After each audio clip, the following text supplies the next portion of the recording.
വറഹ്മത്തുള്ളാഹി വബറകാതുഹു.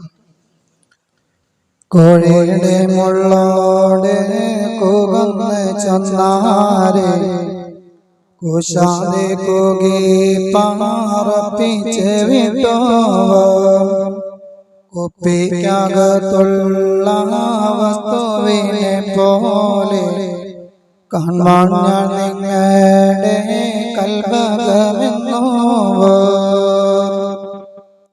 പണ്ടൊരു ഉസ്താദ് ഇങ്ങനെ പ്രസംഗിക്കാൻ വേണ്ടി എഴുന്നേറ്റ് നിന്നപ്പോ കുറെ ആളുകൾ എഴുന്നേറ്റ് പോയി.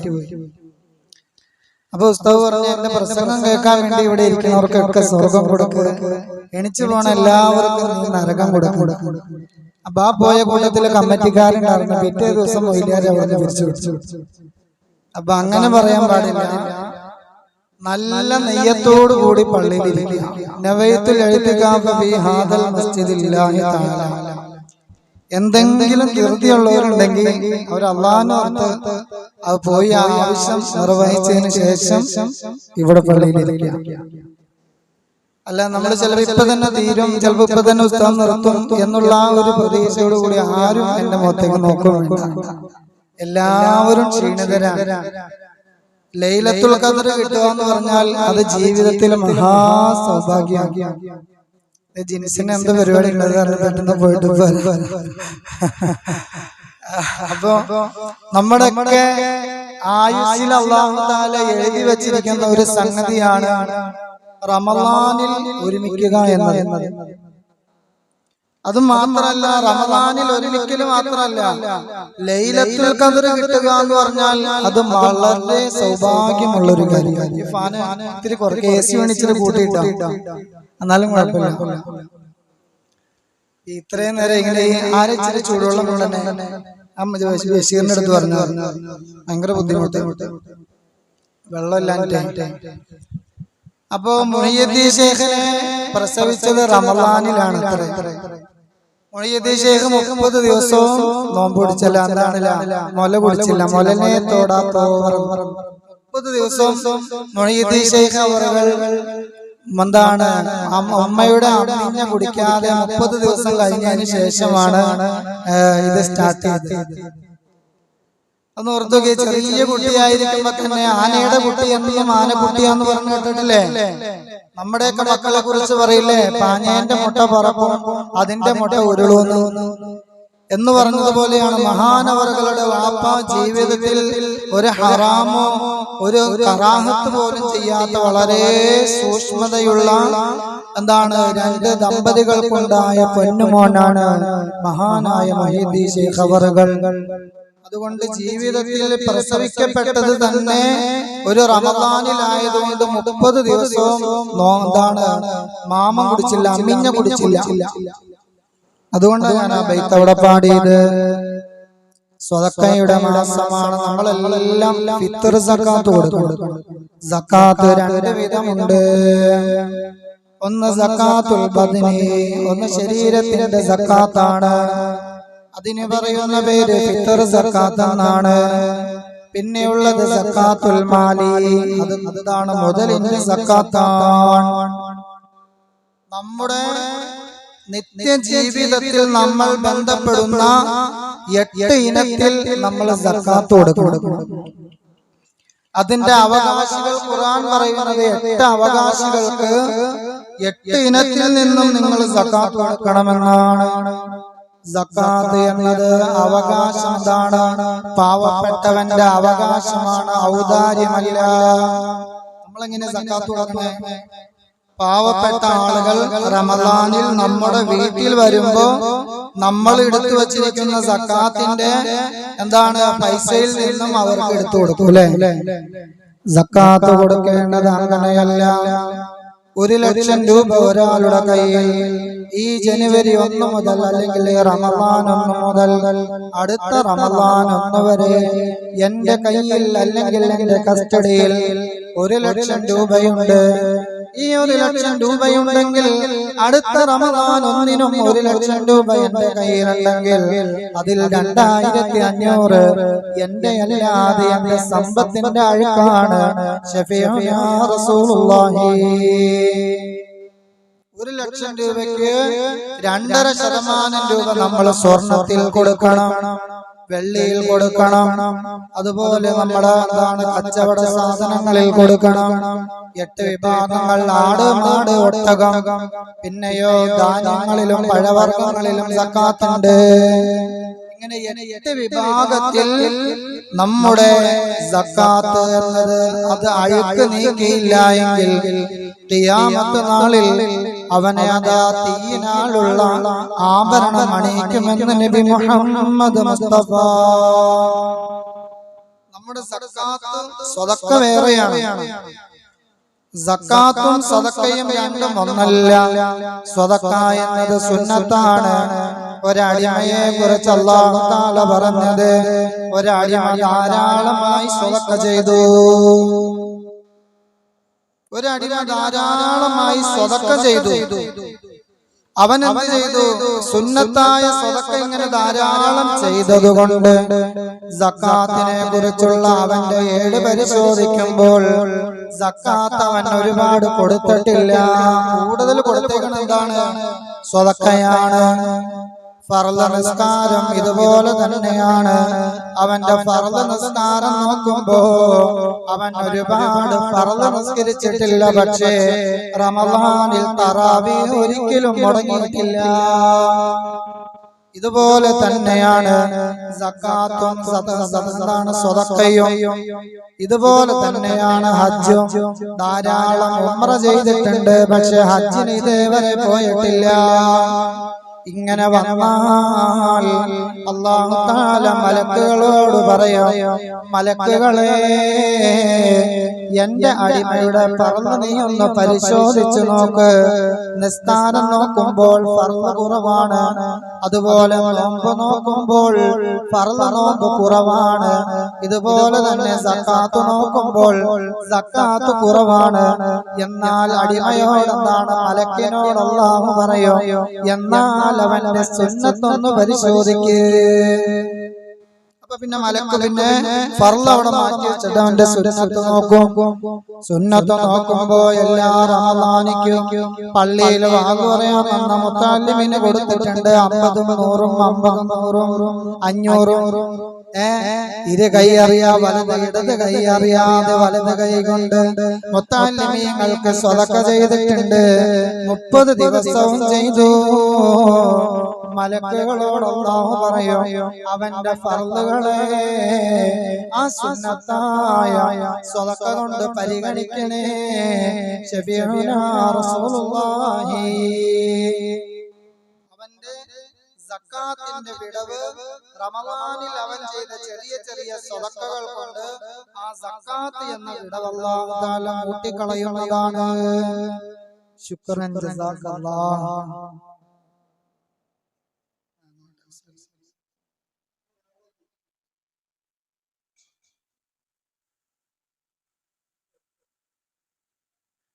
ഇത് മധുരോട്ട് കുറുക്കി കുടിപ്പിച്ചിട്ട് ബാക്കി കാര്യമുള്ളൂ. അത് കുഴപ്പമില്ല, കൊണ്ടല്ല സൗണ്ട് അടഞ്ഞിരിക്കുക. അപ്പൊ അങ്ങനെ ഫർളിൽ വരുന്ന പോരായ്മകൾ നമ്മുടെ സുന്നത്തുകൾ കൊണ്ട് അല്ലാഹു തആല എന്ത് ചെയ്യും? മെയിൻറ്റെയിൻ ചെയ്യും. അതുപോലെ തന്നെയാണ് സക്കാത്തും. പോലെ തന്നെ നമ്മൾ ചെയ്യുന്ന ഫർള് നോമ്പിൽ വന്ന പോരായ്മകൾ അല്ലാഹു പരിഹരിക്കുന്നത് നമ്മുടെ തറാവീഹിലൂടെയാണ്. ഇനിയും അല്ലാഹു ഒരു ശുദ്ധീകരണം നടത്തുന്നത് അത് ഫിത്ർ സക്കാത്തിലൂടെയാണ്.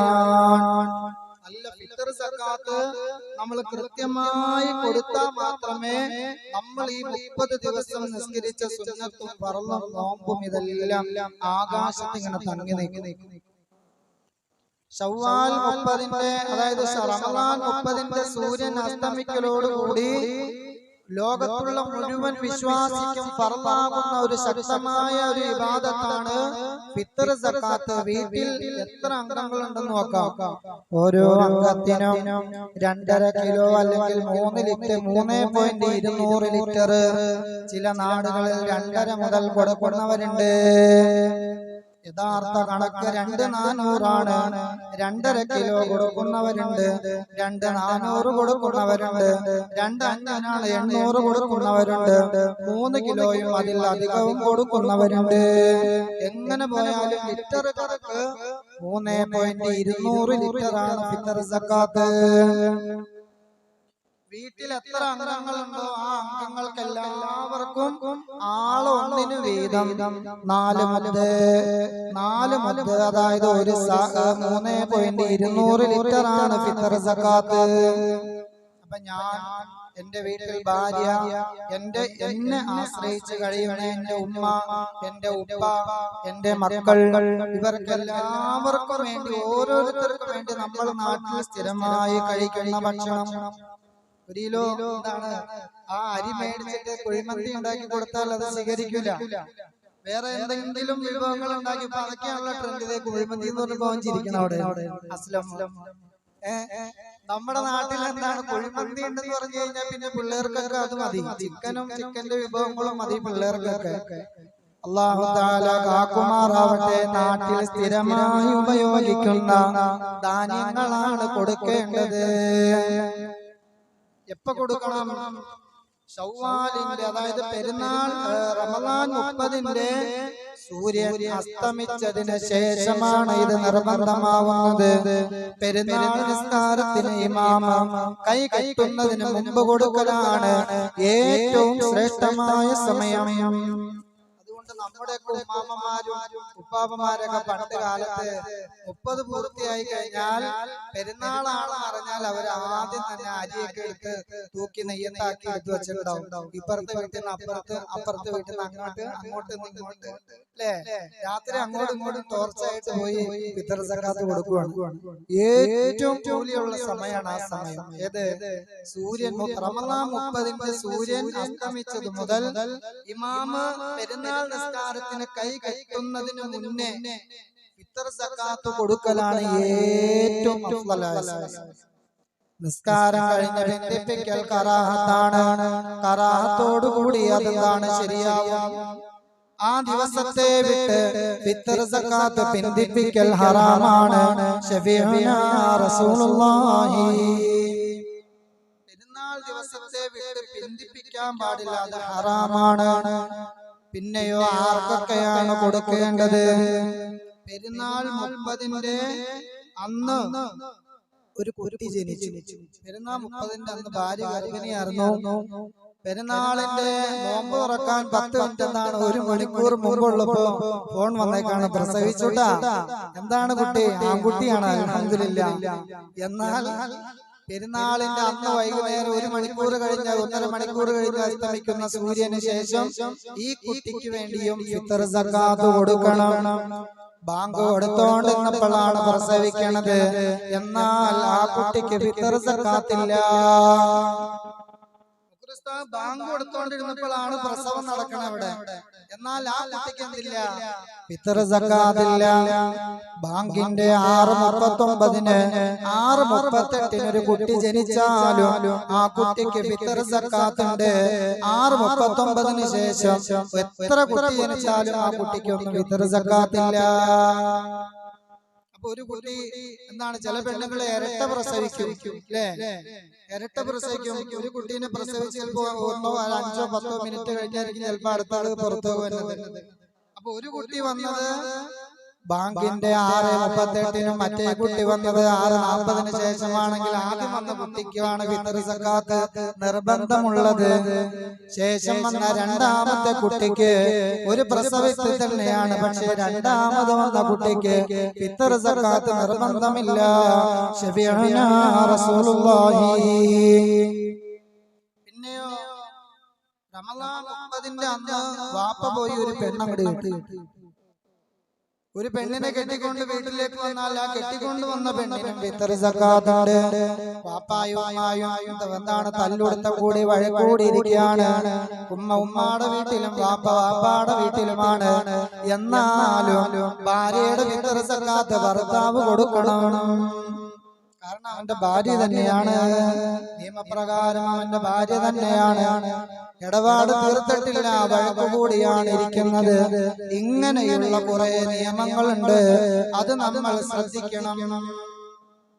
മഗ്‌രിബിനെ ബാങ്ക് വിളിച്ചതിന് ശേഷം വീട്ടിലൊരു മരണം നടന്നാലോ, മഗ്‌രിബിന്റെ ബാങ്ക് വിളിച്ച റമദാൻ 30-ന്റെ മഗ്‌രിബിന്റെ ബാങ്കിന് ശേഷം ഒരു മരണം വീട്ടിൽ നടന്നാൽ ആ മരണപ്പെട്ടു പോയ ആൾക്ക് ഫിത്ർ സക്കാത്ത് കൊടുക്കണം.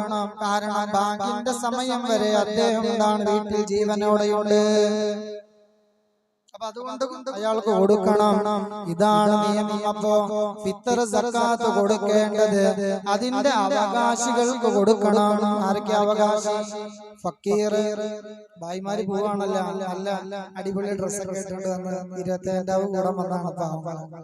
എനിക്ക് ആദ്യം കണ്ടപ്പോ ഞാൻ കൗതുകത്തോടെ നോക്കി. അല്ലാഹു തആല ഈ ദിവസത്തെ ബഹുമാനിച്ചാണെങ്കിൽ അവർക്ക് അർഹമായ പ്രതിഫലം കിട്ടും. അല്ലാഹു നല്ല പ്രതിഫലം കൊടുക്കട്ടെ.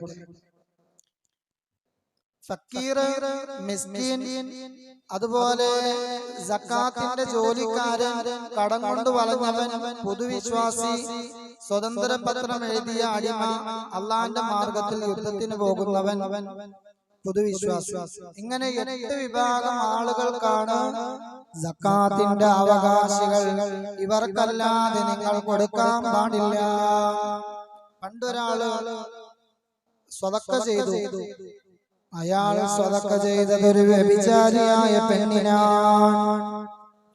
ഒരാൾ സ്വതക്ക ചെയ്തു. അയാൾ സ്വതക്ക ചെയ്തു കഴിഞ്ഞപ്പോ നാട്ടുകാരൊക്കെ കൂടി കളിയാക്കി, അയ്യേ വ്യഭിചാരിക്ക് ദാനം കൊടുത്ത ദാനിയേ, നിനക്ക് നാണമില്ലേ?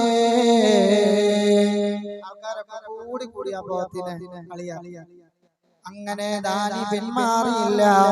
രണ്ടാമത് അവൻ ദാനം കൊടുത്തത്, അങ്ങനെ രണ്ടാമത് അവൻ ദാനം കൊടുത്തത് നല്ല ഒരു കള്ളനാണ്. രണ്ടാമത് ദാനം കൊടുത്തത്. അപ്പോഴും ആളുകൾ അവനെ കളിയാക്കി, അയ്യേ സംതാണ് കള്ളന് ദാനം കൊടുത്തവനെ. ഇപ്പോഴും അടിമ പിന്മാറിയില്ല. രണ്ടാമതും ആൾക്കാർ കളിയാക്കിയവനെ. കള്ളന് ദാനം കൊടുത്തു. ആദ്യം വ്യഭിചാരിയായ പെണ്ണിന് ദാനം കൊടുത്തു, രണ്ടാമത് കള്ളന് ദാനം കൊടുത്തു, മൂന്നാമത് അവൻ എന്താണ് ദാനം ചെയ്തത്? എന്താണ്? നല്ല സമ്പന്നനായ ഒരു മനുഷ്യനാണ്. അപ്പോഴും ആളുകൾ കളിയാക്കി, അയ്യേ വല്ല പാവങ്ങൾക്ക് കൊടുത്തൂടെ? മുതലാളിമാർക്ക് എന്തിനാണ് പൈസ? 3 പേർക്കും ദാനം കൊടുത്തു. 3 പ്രാവശ്യം ആൾക്കാർ കളിയാക്കി. അന്ന് ആ അടിമ ഉറങ്ങിയപ്പോൾ അവനൊരു സ്വപ്നം കണ്ടു. എന്താ കണ്ടേ? നീ കൊടുത്ത ദാനം കൊണ്ട് വ്യഭിചാരിയായ പെണ്ണ് അവളുടെ വ്യഭിചാരം ഉപേക്ഷിച്ചു. കള്ളനായ മനുഷ്യൻ അവന്റെ കള്ളത്തരം നിർത്തി. സമ്പന്നനായ മനുഷ്യൻ ലുബ്ധനായിരുന്നു. അവൻ അന്ന് മുതൽ നയ്യത്ത് ചെയ്തു, ഞാൻ സ്വതക്ക ചെയ്യുമെന്ന്. അതുകൊണ്ട് ഒരു നന്മയും ചെറുതായി നമ്മൾ കാണാൻ പാടില്ല. എല്ലാ നന്മയും അല്ലാഹുവിന്റെ അടുക്കൽ വളരെ പുണ്യമുള്ളതാണ്. അങ്ങനെ പരിശുദ്ധമായ റമദാൻ മാസത്തിൽ നമ്മുടെ സക്കാത്ത് വിഹിതം നമ്മൾ അർഹരായ ആളുകൾക്ക് അത് എത്തിച്ചു കൊടുക്കുക തന്നെ വേണം. എന്നാലാണ് നമുക്ക് നമ്മുടെ സമ്പത്തിലുള്ള അഴുക്ക് മാറ്റി നല്ല സംശുദ്ധിയോടെ, നല്ല ഹൃദയശുദ്ധിയോടുകൂടി നമ്മുടെ നോമ്പ് അല്ലാഹു തആല സ്വീകരിക്കുകയുള്ളൂ. പരിശുദ്ധ റമദാനിൽ ഒരു മോഷണം നടന്നു. റമദാനിൽ മോഷണം നടന്ന എന്താ കുഴപ്പം? അല്ലാഹു തആലയുടെ അതികഠിനമായ ശിക്ഷ ഉണ്ടാവും അല്ലേ? എന്തെല്ലാമാണ് ഇപ്പൊ ഈ റമദാനിലൊക്കെ നടന്നുകൊണ്ടിരിക്കുന്നത്? നോക്കൂ നിങ്ങൾ, അല്ലാഹുവിന്റെ പരിശുദ്ധമായ റമദാൻ മാസത്തിൽ സ്ഥലം മദീനയാണ്. മദീന പള്ളിയിലാണ് മോഷണം നടന്നത്. എങ്ങനെയാണ് മോഷണം നടന്നത്? നോക്കൂ നിങ്ങൾ, സക്കാത്ത് മുതൽ പള്ളിയുടെ ഒരു മൂലയിൽ കൂട്ടിയിട്ടിരിക്കുന്നു. നബി തങ്ങൾ സഹാബികളോട് പറഞ്ഞേ, നിങ്ങൾ സക്കാത്ത് മുതലൊക്കെ ഇങ്ങോട്ട് കൊണ്ടുപോവാ. സഹാബികളെല്ലാവരും ധാന്യങ്ങൾ കൊണ്ടുവന്നവരുണ്ട്, സ്വർണം കൊണ്ടുവന്നവരുണ്ട്, വെള്ളി കൊണ്ടുവന്നവരുണ്ട്. എല്ലാവരോടും പറഞ്ഞു, നിങ്ങൾ പള്ളിയുടെ മൂലയിൽ അതിങ്ങനെ കൂട്ടിവെക്കേ. അങ്ങനെ എല്ലാരും കൊണ്ടുവന്നു. റമദാനിൽ കൊടുക്കുന്നതിന് ഭയങ്കര കൂലിയാണ്. റമളാനിൽ കൊടുക്കുന്നതിന്, പ്രത്യേകിച്ച് ലൈലത്തുൽ ഖദറിൽ കൊടുക്കുന്നതിന് 100 ഇരട്ടി പ്രതിഫലമാണ്. അങ്ങനെ സക്കാത്ത് മുതൽ ഇങ്ങനെ പള്ളിയുടെ, മദീന പള്ളിയുടെ ഒരു മൂലക്ക് ഇങ്ങനെ കൂട്ടി കൂട്ടി ഇട്ടേക്കുകയാണ്. അങ്ങനെ ഒരുപാട് സ്വർണവും വെള്ളിയും ഈത്തപ്പഴവും നെല്ലുമെല്ലാം ഒരുപാടായപ്പോൾ നബി തങ്ങൾ അബൂ ഹുറൈറയെ വിളിച്ചു. ഹുറൈറ, പൊന്നുമോനെ, നീ ഇതിനൊന്ന് കാവല് നിൽക്കണേ. അബൂ ഹുറൈറ അടുത്ത് നബി തങ്ങൾ പറഞ്ഞു, അബൂ ഹുറൈറ, നീ ഇന്ന് ഇതിനൊന്ന് കാവലിരിക്കണം കേട്ടോ. കാരണം ഇത് കള്ളന്മാര് വരാൻ ചാൻസ് ഉണ്ട്. ഇടത്താഴാരെയാണ് പള്ളിയിൽ ആൾക്കാരുണ്ടാവുള്ളൂ. 3 മണിയാവുമ്പോ ചോറ് കൊടുക്കും. അപ്പൊ ചോറിയിട്ടൊക്കെ കഴിഞ്ഞ ആൾക്കാർ പള്ളി പോകും. പിന്നെ ഈ സക്കാത്ത് മുതലൊന്നും ചിലപ്പോ ശ്രദ്ധിച്ചെന്ന് വരില്ല. അങ്ങനെ എല്ലാവരും തറാവി നമസ്കാരം കഴിഞ്ഞ് വീട്ടിൽ പോയി. അബൂ ഹുറൈറ എന്താണ് കണ്ണിൽ എണ്ണ ഒഴിച്ചിങ്ങനെ കാത്തിരുന്നു. സക്കാത്ത് മുതൽ ആരെങ്കിലും കട്ടെടുക്കാൻ വരുമെന്ന് നബി തങ്ങൾക്കറിയാം. അതുകൊണ്ട് തന്നെ നബി തങ്ങൾ പറഞ്ഞു, കാക്കണേ, നോക്കണേ അബൂ ഹുറൈറ. അങ്ങനെ പാതിരാത്രി സമയമായപ്പോ തറാവി നമസ്കാരം കഴിഞ്ഞ് എല്ലാരും വീട്ടിൽ പോയി. അബൂ ഹുറൈറ ഇരുട്ടിലതാ ഒരു കസേരയിട്ട് ഇങ്ങനെ നോക്കിയിരിക്കാൻ. കൂരിരുട്ടിൽ ഒരാൾ പതുങ്ങി പതുങ്ങി ശബ്ദമുണ്ടാകാതെ സക്കാത്ത് ശേഖരത്തിലേക്ക് അടുത്ത് നിന്ന് അതിൽ നിന്നും കുറെ വസ്തുക്കൾ പൊക്കുന്നു. അവന്റെ സഞ്ചിയിലേക്ക് ഇങ്ങോട്ട് വീണപ്പോൾ അമ്പടാ ഒരൊറ്റ ശബ്ദം. ഞെട്ടിപ്പോയി അബൂ ഹുറൈറ, ഞെട്ടിപ്പോയി. ഒരു ക്യാമറ പോലും ഇല്ലാത്ത ഈ സ്ഥലത്ത് അബൂ ഹുറൈറ എന്താണ് ഇരുട്ടത്ത് പതുങ്ങിയിരിക്കുന്നത് കള്ളം കണ്ടില്ല. ഒറ്റ പിടുത്തം പിടിച്ച അവന്റെ കുഞ്ചിക്ക് ഞെട്ടിപ്പോയി. അബൂ ഹുറൈറ എന്താണ്, ഇബ്ലീസ് ഈ വന്ന ആള് തിരിഞ്ഞു നോക്കുമ്പോ അബൂ ഹുറൈറയാണ്. അബൂ ഹുറൈറയോട് അവൻ പരാതി പറഞ്ഞു, അല്ലയോ അബൂ ഹുറൈറ, എന്റെ വീട്ടിൽ ഭയങ്കര പട്ടിണിയാണ്. അതുകൊണ്ട് ഞാൻ ഈ സക്കാത്ത് മുതല് മോഷ്ടിക്കാൻ വന്നതാണ്. അതുകൊണ്ട് ഇന്ന് എന്നെ നീ വെറുതെ വിടണം. ഒരിക്കലും നബിയോട് പറയരുത്, ആരെയും അറിയിക്കരുത്, വിശപ്പ് കൊണ്ടാണെന്ന് പറഞ്ഞപ്പോ അബൂ ഹുറൈറ എണ്ണിപ്പറക്കലൊക്കെ കേട്ടപ്പോ കള്ളനെ വെറുതെ വിട്ടു. ആരും അറിഞ്ഞില്ല. CCTV ക്യാമറ ഒന്നുമില്ല, ആരും അറിഞ്ഞില്ല. സുബഹിക്ക് പള്ളിയിൽ വന്നപ്പോ നബി തങ്ങൾ ചോദിച്ചു, അബൂ ഹുറൈറ, ഇന്നലെ നീ കള്ളനെ വെറുതെ വിട്ടുവല്ലേ? അബൂ ഹുറൈറ ഞെട്ടിപ്പോയി. ഇതെങ്ങനെ നബി അറിഞ്ഞേ? രാത്രി കള്ളൻ വന്നതും അവനെ പിടിച്ചതും ഞാൻ അവനെ വെറുതെ വിട്ടതും എങ്ങനെയാണ് നബി തങ്ങൾ അറിഞ്ഞത്? നബി തങ്ങൾ പറഞ്ഞു, ഇനിയും അവൻ വരും, വെറുതെ വിടരുതവനെ. 2-ാം ദിവസവും അതുപോലെ തന്നെ നടന്നു. തറാവി നമസ്കാരം കഴിഞ്ഞ് എല്ലാവരും വീട്ടിൽ പോയി. അബൂ ഹുറൈറ നോക്കാനിരുന്നു. ലൈറ്റുകളെല്ലാം കെടുത്തി, ഫാനുകളെല്ലാം കെടുത്തി. കള്ളനതാ പതുങ്ങി പതുങ്ങി അവന്റെ ഭാണ്ഡവുമായി വന്ന് സക്കാത്ത് മുതലിൽ നിന്ന് വിലപിടിപ്പുള്ളത് അവന്റെ ഭാണ്ഡത്തിലേക്ക് ഇടാൻ തുടങ്ങി. വീണ്ടും അബൂ ഹുറൈറ ഒരൊറ്റ പിടുത്തം പിടിച്ചു. ഇന്ന് നീ രക്ഷപ്പെടുന്നോർത്തോ? അപ്പോഴും അയാളെ എണ്ണിപ്പറക്കി. 2-ാമതും എണ്ണിപ്പറക്കി. വിശപ്പ് കൊണ്ടാണ്, പ്രയാസം കൊണ്ടാണ്, ജീവിക്കാൻ ബുദ്ധിമുട്ട് കൊണ്ടാണ്. അങ്ങനെ 2-ാമത്തെ ദിവസവും വെറുതെ വിട്ടു. അതെല്ലാം കഴിഞ്ഞ് സുബഹിക്ക് പള്ളിയിൽ നബി തങ്ങൾ വന്നപ്പോ നബി തങ്ങൾ പറഞ്ഞു, അബൂ ഹുറൈറ, ഇന്നലെയും നീ കള്ളനെ പിടിച്ചുവല്ലേ? ഇന്നലെയും നീ അവനെ വെറുതെ വിട്ടുവല്ലേ? ഇനിയും അവൻ വരും, വെറുതെ വിടല്ലേ മോനെ. 2-ാമതും അവനെ വെറുതെ വിട്ടപ്പോ നബി തങ്ങൾ പറയുന്നത് കേട്ട് അബൂ ഹുറൈറ ഞെട്ടിപ്പോവാണ്. 3-ാമത് വന്നപ്പോൾ 3-ാമത്തെ ദിവസവും പതിവ് പോലെ കള്ളം വന്നു. അബൂ ഹുറൈറ കയറെടുത്തുകൊണ്ട് മദീന പള്ളിയിൽ കള്ളനെ കെട്ടിയിടാൻ വേണ്ടി ഒരുങ്ങുമ്പോൾ ഇപ്രാവശ്യം കള്ളന് മനസ്സിലായി, ഇനി എന്നെ വെറുതെ വിടില്ല. അതുകൊണ്ട് എന്റെ അവസാനത്തെ ഒരടവ് ഞാനൊന്ന് പയറ്റി നോക്കട്ടെ. കള്ളന്റെ അവസാനത്തെ അടവ് അവൻ പുറത്തെടുത്തു. എന്താ എടുത്തത്? അബൂ ഹുറൈറ, ഞാനൊരു നിധിയെ കുറിച്ച് പറഞ്ഞു തരട്ടെ. ഈ നിധി നീ എന്താണ് പതിവാക്കിയാൽ നിന്റെ ജീവിതത്തിൽ ഒരു പ്രയാസങ്ങളില്ല, നിന്റെ ജീവിതത്തിൽ ഒരു വിഷമങ്ങളില്ല. കിടക്കാൻ നേരം നീ ചൊല്ലിയാൽ നിനക്കൊരു ദുസ്വപ്നമില്ല. വീട്ടിൽ നിന്നും ഇറങ്ങുമ്പോൾ നീ ചൊല്ലിയാൽ മലക്കുകൾ നിനക്ക് കാവൽ നൽകുന്നതാണ്. ഇങ്ങനെയുള്ള ഒരു മന്ത്രം ഞാൻ പറഞ്ഞു തരട്ടെ അബൂ ഹുറൈറ. ഇൽമെന്ന് കേട്ട് കഴിഞ്ഞാൽ അബൂ ഹുറൈറ അപ്പ അവിടെ ഫ്ലാറ്റ് ആവും. ഫ്ലാറ്റ് ആവും എന്ന് പറഞ്ഞാൽ പിള്ളേർക്ക് പെട്ടെന്ന് ക്ലിക്ക് ആവും. ഇൽമെന്ന് കേട്ട് കഴിഞ്ഞാൽ അബൂ ഹുറൈറ അപ്പ അവിടെ ഫ്ലാറ്റ് ആവും. വന്ന ആള് പറഞ്ഞു, നിനക്ക് നല്ലൊരു അറിവ് ഞാൻ പറഞ്ഞു തരാം. ഈ സംഗതി നീ പതിവാക്കി കഴിഞ്ഞാൽ ഇന്ന ഇന്ന ഗുണങ്ങളുണ്ട്. വീട്ടിൽ നിന്ന് ഇറങ്ങാൻ നേരത്തിൽ ചെല്ലിയ 70,000 മലക്കുകൾ നിനക്ക് തണലിട്ട് വിരിക്കും. നിന്റെ വീടും മുതലും സമ്പത്ത് എല്ലാം കാക്കും. നീ കിടക്കാൻ നേരത്തിൽ ചെല്ലിയ ഒരു ദുസ്വപ്നം പോലും കാണൂല.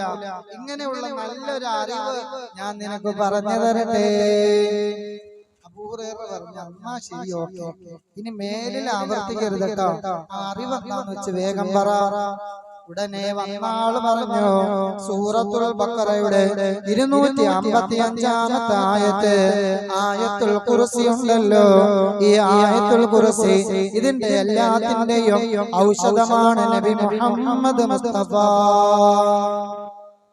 സാക്ഷാൽ ഇബ്ലീസ് ആണത്രേ ആയത്തുൽ ഖുർസിക്ക് ഇത്രയേറെ പവർ ഉണ്ടെന്ന് എന്താണ് പഠിപ്പിച്ചു തന്നത്. ഇബ്ലീസ് ചെറിയ ആളൊന്നും അല്ല കേട്ടോ. ഇബ്ലീസ് മലക്കുകളുടെ ഉസ്താദ്, നല്ല അറിവുള്ള ആളാണ്. 80,000 കൊല്ലം മലക്കുകളുടെ ഉസ്താദായിരുന്നു ഇബ്ലീസ്. 20,000 കൊല്ലം അല്ലാഹുവിന്റെ അർശ് ചുറ്റിയ ആളാണ് ഇബ്ലീസ്. 14,000 കൊല്ലം അല്ലാഹുവിന്റെ സിംഹാസനത്തിന്റെ ചുവട്ടിൽ തവാഫ് ചെയ്തതാണ് ഇബ്ലീസ്.